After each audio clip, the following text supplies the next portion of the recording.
बच्चों, आज हम भूगोल पढ़ेंगे। भूगोल में हमने पिछली बार पढ़ा था पृथ्वी के प्रमुख परिमंडल। प्रमुख परिमंडलों में जैसे ये पाठ का नाम था हमारा, यहाँ पे मैं बता दूं तो पाठ का नाम यहाँ पे था पृथ्वी के प्रमुख परिमंडल। तो प्रमुख परिमंडलों में हमने पढ़ा था, जो रिवीजन के तौर पर अगर बताऊं तो भूमंडल, वायुमंडल, जलमंडल। तो भूमंडल में अगर पढ़ें और वायुमंडल और जलमंडल में इसे डिटेल से अगर देखें तो इस तरीके से इस चित्र से हम क्लियर कर लें। ये चित्र है हमारे पास, इसमें भूमंडल और जलमंडल के बारे में ज़्यादा डीपली इसमें जो है हम जान सकते हैं। रिवीजन के तौर पर बता रहा हूँ कि इसमें जो है भूमंडल जो जहाँ जहाँ पे भूमि है पूरी दुनिया में, वो भूमंडल कहलाएगा या स्थल मंडल कहलाएगा। तो इसमें जो है हमारे पास कहाँ कहाँ पे है, ये एशिया है, यूरोप है, अफ्रीका है, उत्तरी अमेरिका, दक्षिणी अमेरिका और ऑस्ट्रेलिया, और एक है अंटार्कटिका। तो ये 7 हैं, ये जो महाद्वीप कहलाएंगे। ये तो महाद्वीप कहलाएंगे। कितने हैं ये गिनती में? 1 2 3 4 5 6 और ये 7। इसी तरीके से ये जलमंडल में अगर देखें तो जलमंडल में देखेंगे तो इसमें जो है हमारा जल, जो मैक्सिमम जल है वो यहीं पे जो है हमारे पास है, जो समुद्रों में है।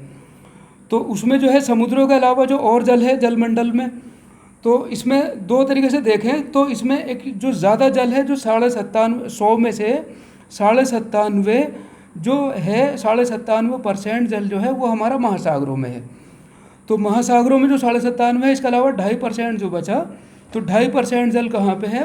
तो 2.5% जल जो है वो जो कहीं पहाड़ों की ऊंची ऊंची चोटियों पे जो है बर्फ़ जमा रहता है, या जो है उनसे बह बह के जो है फिर वो पिघल पिघल के नदियाँ चलती हैं, नदियाँ बहती हैं, और उसके अलावा कुछ बोरिंग करके जो हम पानी निकाल लेते हैं, वो सारा पानी जो है, या कुछ भाप बन के उड़ा हुआ है, वो बादल बने हुए हैं, तो वो सारा पानी जो है 2.5% में आएगा।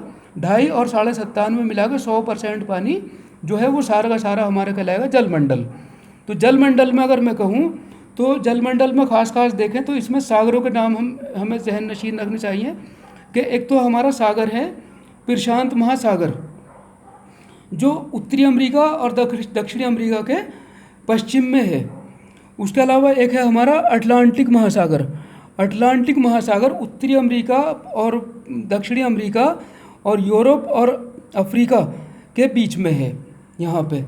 इस तरीके से एक और है हमारे पास महासागर, वो जो है हिंद महासागर। हिंद महासागर हिंदुस्तान के नाम पे इसका हिंद महासागर रखा गया।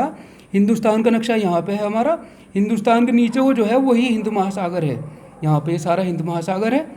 इसके अलावा एक हमारा सागर है यहाँ पे दक्षिणी महासागर, जो अटलांटिक, जो अंटार्कटिका के, जो ये महाद्वीप है हमारा, अंटार्कटिका महाद्वीप के पास को जो एक महासागर है, ये है दक्षिणी महासागर। और एक है आर्कटिक महासागर, ये यहाँ पर आर्कटिक महासागर लिखा हुआ है, आर्कटिक महासागर। तो ये कितने महासागर हैं? ये 5 है गिनती में जो महासागर हैं। एक तो एक जो जिसका नाम है प्रशांत महासागर, एक अटलांटिक महासागर 2, एक आर्कटिक महासागर 3, एक दक्षिणी महासागर 4 और एक हिंद महासागर 5। और एक और यहाँ पे प्रशांत महासागर लिखा है, तो प्रशांत महासागर इधर भी लिखा है। तो ये दोनों जो है देखें तो इसे जो है, जैसे दुनिया गोल है तो वो गोल घूम के इधर आ गया, वो तो 2 जगह इस पर नाम लिखा गया है इसका। इसके अलावा और जो हम देखेंगे इसमें, तो आगे इसमें और अगला जो परिमंडल देखेंगे उसके बारे में हम पढ़ें तो इससे अगला परिमंडल है हमारा वायुमंडल। तो वायुमंडल जो है एक बहुत अहम परिमंडल है हमारा। अहम तो ये सारे ही है वैसे, लेकिन वायुमंडल जो है, वायुमंडल का मतलब है कि जो हमारे पास वायु, जो पृथ्वी पर मौजूद वायु है, उसके बारे में इस चित्र में जो है थोड़ा सा ध्यान से, जितना ध्यान से देखोगे आप तो कुछ बात आपका क्लियर होगी, कुछ कंसेप्ट क्लियर होगा, और जो है इसे आपको देखना है। तो इसमें देखें तो ये यहाँ पे हमारा पृथ्वी दिखाई गई, जो पृथ्वी तल कहलाएगा, या यहाँ पे जो इसे स्थल मंडल भी कह सकते हैं, या भूमंडल, जो जहाँ पे भूमंडल का मतलब है जो दुनिया के चारों तरफ, जैसे मैंने पहले बताया था अभी, इस तरीके से। और अगर थोड़ा और क्लियर कर दूँ तो इस नक्शे से मैं क्लियर कर दूँ इस चित्र से, तो ये जो अगर हमारी पृथ्वी है तो पृथ्वी में जो है एक फुटबॉल की तरह से जो है पृथ्वी है हमारी गोल बिल्कुल। इसी हिसाब से जो है ऊपर को 1600 किलोमीटर ऊंचाई तक जो है हवा भरी हुई है हमारा स्पेस में। तो वो हवा भी जो है फुटबॉल के शक्ल में है। तो जो फुटबॉल की शक्ल में जो हवा है तो वो यहाँ क्या कहते हैं स्थल मंडल से ले गए और ऊपर वो 1600 किलोमीटर तक की जो ये ऊंचाई दिखाई गई है यहाँ से यहाँ तक की, तो उसे इस चित्र से इन्होंने क्लियर करा है। यहाँ पे जो यहाँ नीला चित्र है हमारे पास, तो ये पृथ्वी तल है और पृथ्वी तल से 1600 किलोमीटर ऊपर को जाएंगे तो हमें विभिन्न परतें मिलेंगी वायुमंडल में। विभिन्न परतों का मतलब है कि कुछ परतों में जो है सघनता होगी और कुछ परतों में विरलता होती चली जाएगी। सघनता और विरलता का मतलब यह है कि सघनता का मतलब जो उसमें भारीपन होगा, और जो है जैसे जैसे हम ऊपर को जाएंगे, जैसे जैसे ऊपर चढ़ेंगे तो यह 1600 किलोमीटर और आगे तक जैसे जैसे जितना भी हम जा सकते हो ऊपर तक, तो उसमें जो है हवा में जो है वायुमंडल में हल्कापन होता जाएगा और वहाँ पे दबाव कम होगा। दबाव सबसे ज़्यादा जो है पृथ्वी के तल पे या जो है सागरीय तल पे, जो हमारा समुद्र तल कहलाता है। समुद्र तल जो है बिल्कुल पैमाना अगर देखें तो कितना ऊंचाई और कितनी गहराई वो जो है समुद्र तल से नापी जाती है। तो समुद्र तल पे अगर देखें हम तो जो है सबसे ज़्यादा वायुमंडल का दाब जो है वहीं पर होगा, और उससे ज़्यादा जब जितना ऊपर जाएंगे 1600 किलोमीटर मैक्सिमम तक, तो वहाँ तक जो है हमारा जो है वायुमंडल दाब घटता हुआ जाएगा।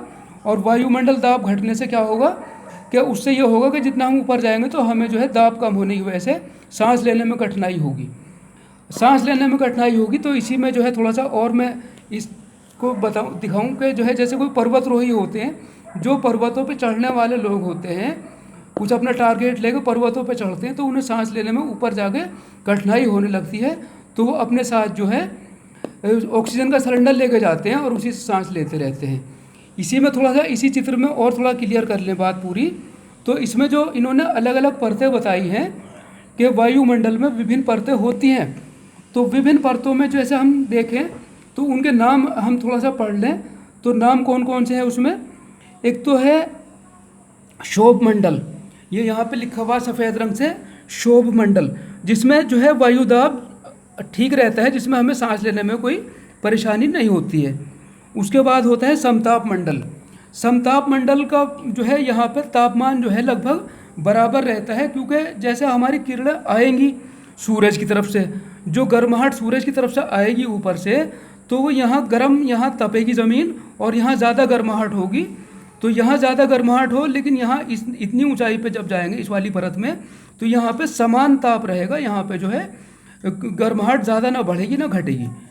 और एक है मध्य मंडल।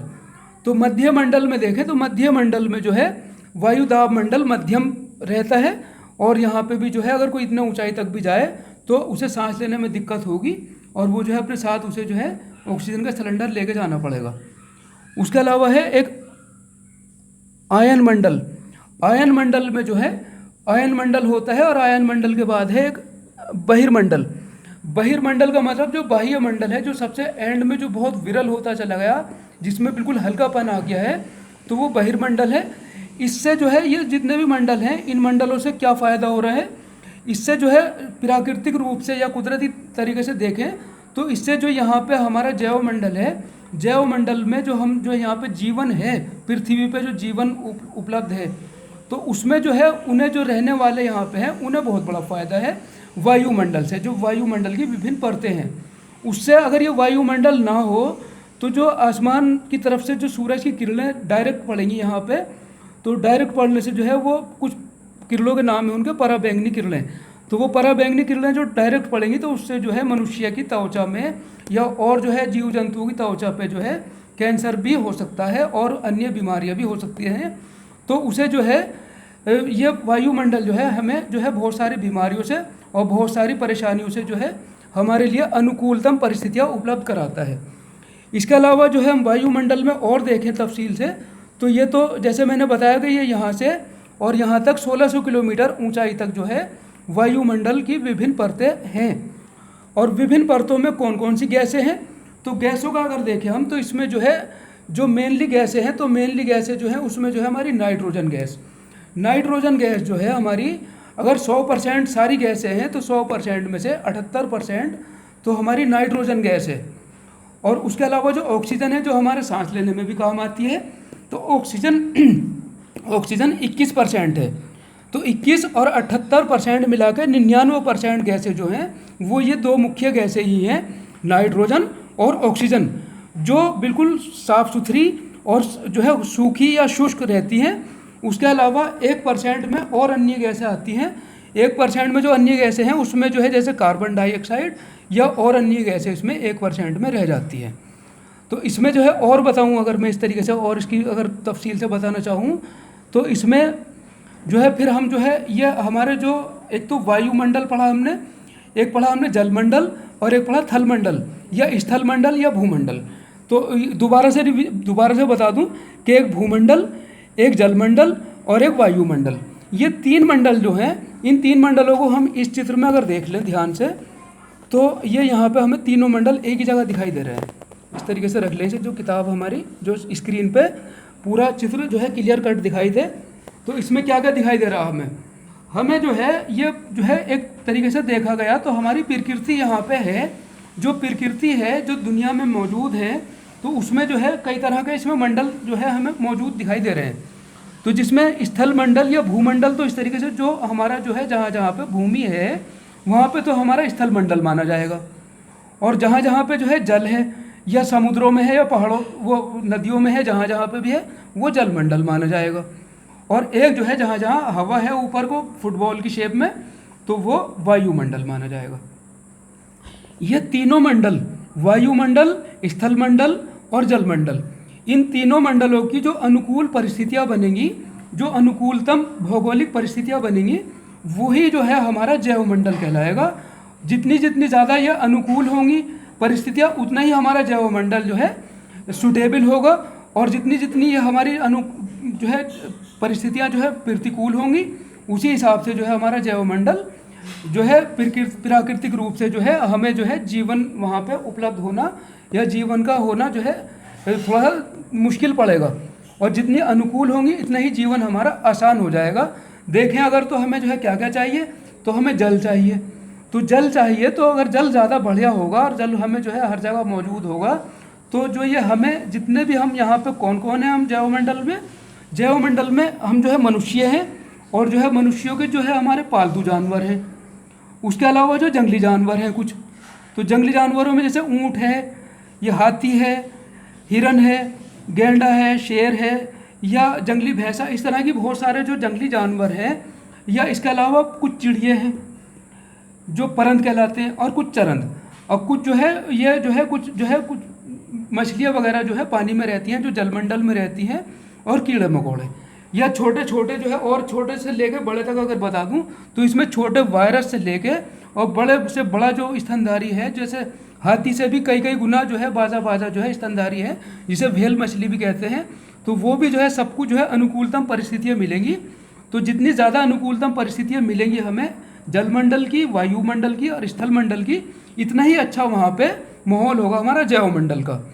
और अगर ये कुछ जो है वजहें ऐसी होती हैं कि ये परिस्थितियाँ जो है अनुकूल होने के बदले प्रतिकूल होने लगती हैं, तो ये प्रतिकूल होने की वजह से जो है हमारा जो जैवमंडल होगा वो जैवमंडल जो है हमें पूरे तरीके से जो है हमें जो प्राकृतिक सुविधाएं हैं वो नहीं मिल पाएंगी। उससे क्या होगा कि अगर तो उससे जो है इनका संतुलन बिगड़ जाएगा, और जो जलमंडल, वायुमंडल और इसके जो अनुकूल परिस्थितियाँ नहीं होंगी, प्रतिकूल परिस्थितियाँ अगर होने लगी, आपस में इनका तालमेल अगर पूरा न रहा तो उसके हिसाब से क्या होगा, तो जो है उसका जो है जो भौगोलिक परिस्थितियाँ हैं वो उनका जो है संतुलन बिगड़ जाएगा, जो जैवमंडल के लिए जो है सुटेबल है। उससे क्या होगा, तो कभी ऐसा भी हो सकता है कि भूकंप आने लगे, या ऐसा भी हो सकता है कि सुनामी आ जाए, या ऐसा भी हो सकता है कि जो है तूफान आने लगे, या ऐसा हो सकता है कि प्रदूषण हो जाए, या ऐसा हो सकता है कि भूमि प्रदूषण या जल प्रदूषण या वायु प्रदूषण, कई तरह के प्रदूषण होते हैं, या कई जो है बहुत सारी ऐसी चीज़ें हो सकती हैं कि जो प्राकृतिक आपदाएं आ सकती हैं, प्राकृतिक परेशानियां आ सकती हैं। तो इसके लिए हमें क्या चाहिए, ये जो हम जो है यहाँ पे जैवमंडल है, तो जैवमंडल में जो हम सबसे ज़्यादा सर्वोपरि जो है हम मनुष्य हैं यहाँ पे, तो मनुष्यों को ये चाहिए कि जैवमंडल की जो है बेहतर से बेहतर परिस्थितियाँ अनुकूल करने के लिए उन्हें जो है इन तीनों वायुमंडल, जलमंडल और स्थलमंडल, इन तीनों मंडलों को आपस में संतुलन बनाए रखना चाहिए।